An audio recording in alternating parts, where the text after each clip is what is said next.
Take it from me in writing. In any audience where there is at least 50% of people from the South, I have seen a very clear understanding of the practice or the tradition.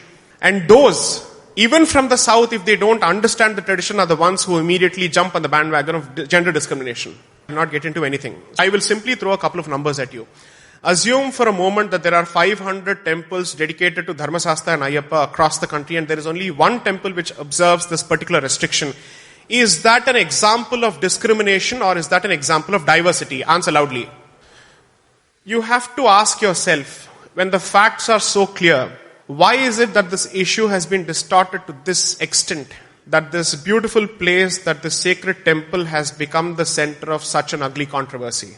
We see the movement supporting the tradition of the Sabarimala temple as a movement of assertion of the indigenous identity, which is basically saying, stop looking at us from the lens of an outsider, stop looking at us from the lens of a Britisher, stop looking at us from a colonial lens. You don't understand us, therefore you do not reserve the right to judge us, is the basic point of this entire movement. Can you decide or pass a comment on something unless and until you understand it? Can you make a comment on physics or mathematics or even classical music or Carnatic music or dance form on its technicalities unless and until you're a student of that particular subject?